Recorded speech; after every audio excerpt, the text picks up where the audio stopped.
Hello, my name is Wes Stafford. I'm with Michael Baker International, and I wanted to talk to you a little bit today about the Wayne Branch Trail. We have been contracted by OVA to develop a feasibility study for the Wayne Branch rail line, which on this slide I'll talk to you a little bit about now.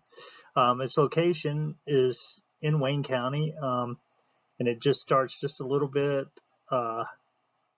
north of I-64 in Canova, and it travels south approximately 32 miles all the way down towards East Lynn Lake. As it travels this way, it does go through several communities. Those include Canova, Buffalo Creek, Lavalette, Wayne, Milda, and East Lynn. And as I mentioned, the corridor does pass near Beach Fork Lake and East Lynn Lake.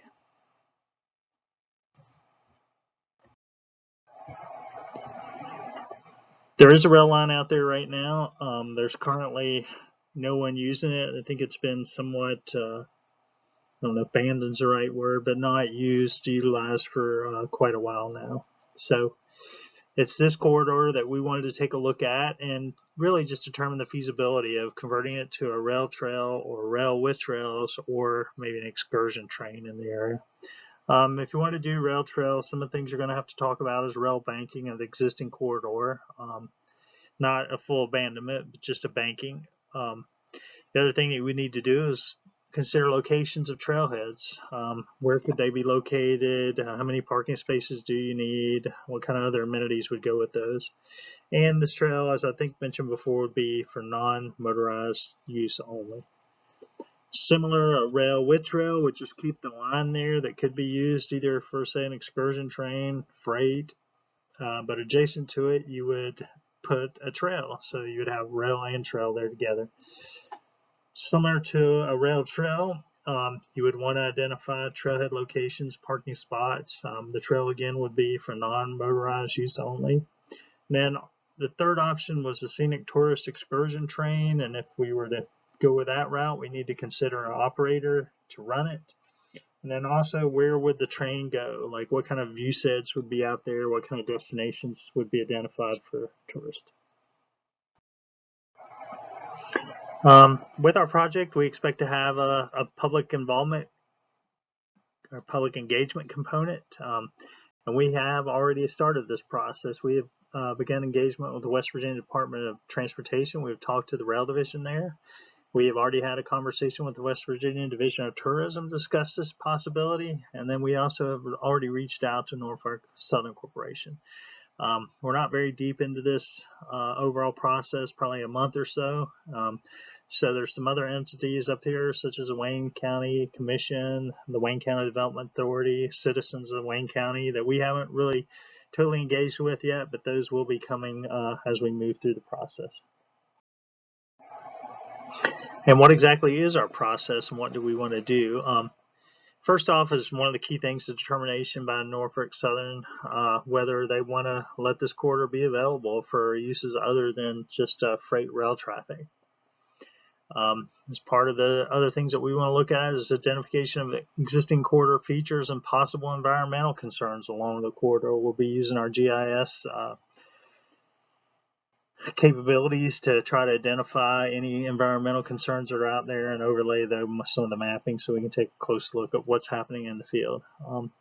We want to evaluate activities and costs necessary to convert an existing rail line to a non-motorized trail, or if you want to utilize it for an excursion train. Obviously for a rail trail, you probably want to pull the ties and the track out, but it could be very different for an excursion train. We also want to consider impacts that a trail or excursion train might have on the local community and adjacent landowners. And then we want to take an assessment of potential benefits that might be achieved from conversion of this from solely just a rail line to either a rail with trail, maybe just or the excursion train or the rail trail. Ultimately, these three scenarios will make a final determination on what we think might work best and which is most feasible. What kind of schedule are we looking at? It's pretty robust, pretty fast. We just got under contract recently, and we expect to have this done by early fall. Some of the things like project management and agency coordination will be ongoing throughout the process. Then, as you can see, there are some steps on this graphic on the screen here that we will be taking, such a quarter inventory, rel banking, reviewing existing data. The quarter inventory, we're planning to get out there as soon as we can. We have already made a request from Norfolk Southern to have right of entry so we can walk their line in that area. We've already developed the mapping, so as soon as we get the thumbs up to be able to go out there, we're ready to hit the ground running. We hope that happens very soon, within the next week or two. Rel banking will be an ongoing conversation. Existing data review, once we start to get this data in, and we use our computer or GIS information as well to identify environmental issues maybe along the corridor, we can begin to look at grade crossings, trailheads, where they need to be located. We can review the alignment. We can just start to develop cost estimates. We can do a benefits cost analysis. And then one thing we will do, just like with today's meeting, we will keep stakeholders engaged throughout the process. And ultimately, by this fall, we will develop a report that will have our recommendations in it. Ultimately, if this can be implemented and happen, what kind of benefits will you see for the area? Well, building a corridor or a rail trail out there could be a tourist and recreational asset for Wayne County.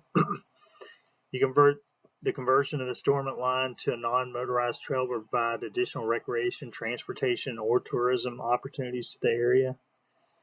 Could spur other tourism, adjacent to this area.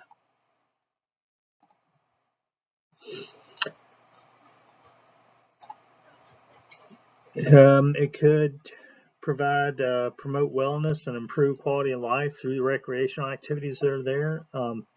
One thing to point out, these type of trails are pretty low maintenance. Typically, they don't cost a lot to keep them up.